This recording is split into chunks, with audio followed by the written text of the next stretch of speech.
एक बात तय है कि एक अंदर का जो बुरान है और जो मैशियत का बुरान है, उसमें जो अमेरिकन रूलिंग क्लास है उसके दो धड़े खुल के सामने आ गए हैं। नजर आ रहा है कि फैसला हो चुका है कि ट्रंप के खिलाफ एक बहुत बड़ी मूव जो है वो बन चुकी है। शायद जो है वो ट्रंप ज्यादा देर तक जो है वो आगे ना चल सके। सुपर पावर जो है वो बात करना चाहती है और एक बड़ी डेमोक्रेसी उसको बार बार रिफ्यूज कर रही है। कि शायद अमेरिका की तारीख का पहला मरहला ऐसा आया है कि जब किसी अमेरिका के प्रेसिडेंट ने कई दफा कॉल की है और भारत के प्राइम मिनिस्टर ने वो कॉल अटेंड करने से इनकार कर दिया है। दबाव कितना ही क्यों ना आए, झेलने की अपनी ताकत बढ़ाते जाएंगे। टैरिफ की धमकी, रूस से तेल ना खरीदने की चेतावनी, ट्रेड डील पर ब्लैकमेलिंग और सीज फायर पर झूठ बोलने वाले डोनाल्ड ट्रंप ने कोशिश की थी कि वो पीएम मोदी से खुद बात करें। पीएम मोदी से पूछें कि भारत मेरी बात क्यों नहीं मान रहा। लेकिन ये पीएम मोदी की ताकत और उनका स्वैग है कि उन्होंने एक बार भी डोनाल्ड ट्रंप से बात नहीं की। 4 बार फोन मिलाकर डोनाल्ड ट्रंप पीएम मोदी का इंतजार करते रहे, लेकिन पीएम मोदी फोन पर नहीं आए। ये होती है ताकत। जिस वक्त पूरा यूरोप डोनाल्ड ट्रंप के आगे डरे हुए बच्चों की तरह बैठा है, जिस वक्त कई देश डर के मारे डोनाल्ड ट्रंप के लिए नोबेल पुरस्कार मांग रहे हैं, जिस वक्त टैरिफ से डरकर कई देशों ने डोनाल्ड ट्रंप के आगे सरेंडर कर दिया है, उसी वक्त पीएम मोदी ने ऐलान किया कि दबाव कितना ही बड़ा क्यों ना हो, हम उसे झेलने की ताकत बढ़ाते रहेंगे। पहले तो एक पोल था, अब चाइना, रशिया, ब्रिक्स, ये दूसरा पोल बनना शुरू हो गया। कहा 10 साल में इंडिया कहाँ होगा? इंडिया की इकोनॉमिक ग्रोथ 5-6% चल रही है और ये ऐसे ही चलेगी। बहुत डायनेमिज्म है इंडियन इकोनॉमी के अंदर। देखिए, इंडिया की इकोनॉमी बड़ी स्ट्रांग है। आई थिंक हमें अपना घर को ठीक करना है। आप फिक्र ना करें इंडिया का, आप अपनी तवज्जो दें कि आपने अपने घर को कैसे ठीक करना है। इंडिया जहां भी जाता है, जो भी होगा, should not be your concern. आपकी कंसर्न होनी चाहिए कि हम यहाँ क्या कर रहे हैं, हम क्या बढ़ रहे हैं और क्या कम हो रहे हैं, यहाँ वो देख। सोने की कान निकल आई, सोने की कान निकल आई। हम लोग हैं मगरूर कौम। एक सिक्का चवन्नी का जेब में आया नहीं, अजय देवगन की तरह गर्दन टेढ़ी कर ली। आप लोग सुधर जाओ। मेरे रब को जो आदत नहीं पसंद ना, तुम में सारी वो आदतें। जर्मन अखबार ने आगे कहा कि डोनाल्ड ट्रंप ने कई देशों को धमकाया और कई देशों पर प्रेशर डाला। ज्यादातर देश डोनाल्ड ट्रंप के आगे झुक गए, लेकिन भारत नहीं झुका, भारत नहीं डरा। तभी तो बौखलाए हुए डोनाल्ड ट्रंप ने 4 बार पीएम मोदी को फोन मिलाया और पीएम मोदी ने चारों बार कॉल को इग्नोर किया। ऑपरेशन सिंदूर के दौरान तुम रशियन ऑयल की तो बात कर नहीं रहे थे।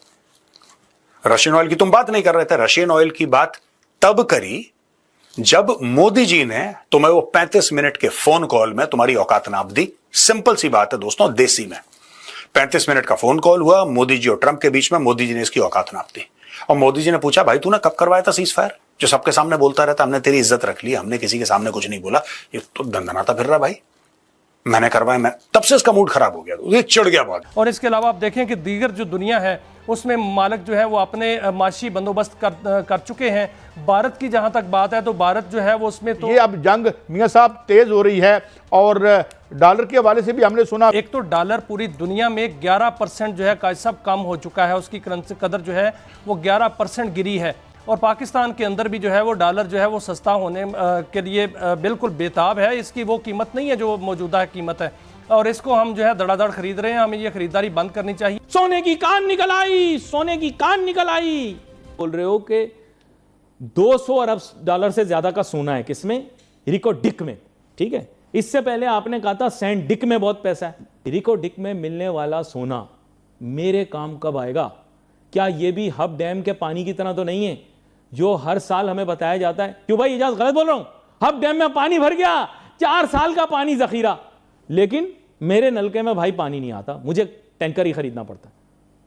तो आपने जो सोना ढूंढा है रिको डिक में, इसका फायदा हमें कब मिलेगा, आम आवाम को कब मिलेगा? यार खबरों को छोड़ो, ये 200 अरब डॉलर, यार एक तो आप लोग फेंकते बहुत। नमस्कार, जय हिंद दोस्तों, स्वागत है आपका नए वीडियो में। दोस्तों, चाइना पाकिस्तान का मित्र होने के बाद भी भारत के साथ बात भी कर रहा है और डील भी करना चाहता है। भारत के लिए तो बहुत पता नहीं, इस समय चाइना भारत के लिए एकदम बिछने को तैयार है और ये किसी और के लिए नहीं, ये भारत और चाइना ये जो इतने करीब आ रहे हैं वो सिर्फ अमेरिका के टैरिफ का काउंटर करने के लिए आ रहे हैं, क्योंकि अमेरिका भारत पे बहुत ज्यादा दबाव बना रहा है। अब तो टैरिफ 50% हो गए हैं। इन्हीं टैरिफ को निष्क्रिय करने के लिए भारत तो चाइना साथ आ रहे हैं, क्योंकि अमेरिका के टैरिफ को कम करने के लिए भारत, चाइना और रशिया को साथ आने के लिए बहुत ज़रूरी है। तो भारत सिर्फ उसी चक्कर में चाइना के साथ आ रहा है और चाइना के साथ डील कर रहा है। लेकिन ये पाकिस्तानियों को पता नहीं क्यों लग रहा है कि हर चीज़ का कारण यही होती है और ये अनबन बातें कर रहे हैं। तो दोस्तों वीडियो को पूरा देखिएगा, अगर आपको पसंद आता है तो चैनल को सब्सक्राइब करिएगा।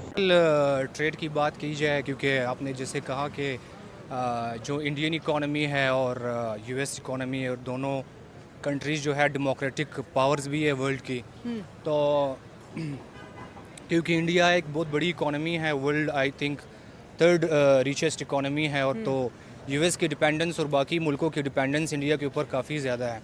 अब यूएस चाहे जो ट्रम्प की पॉलिसीज़ है कि वो इकोनॉमिक डोमिनेंस चाहता है डिफरेंट कंट्रीज़ का, ताकि उन्हें इकोनॉमिकली डोमिनेंट रखा जाए और फिर उनकी जो इकोनॉमिक पॉलिसीज़ है उन्हें चैलेंज करके और उन्हें अपनी तरफ मोल्ड किया जाए। लेकिन इंडियन इकोनॉमी जो है, मैंने जैसे बताया, वो काफ़ी बड़ी इकोनॉमी है। तो ट्रम्प जितना भी चाहे, जितना भी वो जो नेशनल पॉलिटिक्स है अपना यूएस का, वो जितना भी कोशिश करे, इंडियन जो इकोनॉमी है उसे कंट्रोल नहीं कर सकते। और आई थिंक ये बात भी चल रही है कि दोनों के दरमियान में एक ट्रेड वॉर चल रही है, और जो इंडियन इकोनॉमी है, आई थिंक दोनों ने आपस में 50% टैरिफ्स लगा दिए एक दूसरे के ऊपर।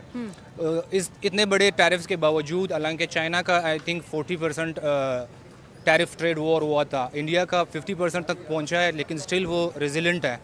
उसने यूएस को ये प्रूव करके दिखा दिया, बल्कि पूरी दुनिया को, कि वो एक इंडिपेंडेंट जो है इकोनॉमी है, और इसके साथ साथ पाकिस्तान को भी चाहिए कि वो अपनी जो इकोनॉमिक पॉलिसीज़ है वो इंडिपेंडेंट रखे। 90 की दिहाई थी तो हमें ये मंजन बेचा गया, ये चूरन बेचा गया कि कराची हांगकांग बन जाएगा।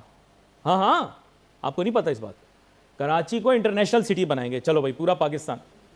फिर हमें बताया गया कि अब पाकिस्तान में बुलेट ट्रेन लगने वाली है, जापान वाली, जो तेज़ रफ्तारी से पूरे मुल्क की सैर कराएगी। छोड़ दो, मैं अभी बता रहा हूं कि आप लोग क्या क्या करना चाह रहे थे, ठीक है? आप लोग क्या क्या करना चाह रहे थे, क्या क्या कर पाए। फिर मुशर्रफ साहब आए, पूरे मुल्क में कुएं सड़कें खुदवाई, फिर नया मंजन आया सीपैक। पाक चीन दोस्ती के चक्कर में सीपैक पे कितने साल निकाल दिए? 11 साल अब निकाल दिए। मिला क्या? वो कपिल शर्मा के शो में क्या मिलता है? हाँ, फैमिलियां देखती हैं, सब नहीं बोलूंगा, तुम लोग गलत समझ लो तो, ठीक है? तो वो सीपैक का मंजन भी नहीं बिका। फिर वो जाकर पता नहीं क्या बना दिया एयरपोर्ट इस्लामाबाद में। क्या नाम उस एयरपोर्ट का यार? भाई जंगल में जाके एयरपोर्ट बना दिया। फिर गवादर में एयरपोर्ट बना दिया। ले, गवादर में एक जहाज नहीं उतरता वहां पे, गवादर में एयरपोर्ट बना दिया, ठीक है? और इसी असना में, इसी दरमियान में एक और ड्रामा खेला, और इतनी दूर फेंकते हो कि उमर शरीफ के ड्रामों में भी ना उमर शरीफ ना मोइन अख्तर इतनी दूर दूर तक फेंकता था।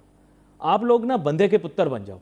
जिस दिन ये कौम आजिज़ी और इनकी सारी सीख गई, खुदा की कसम इनकी कामयाबी का सफर मेरे रब के करम से शुरू हो जाएगा।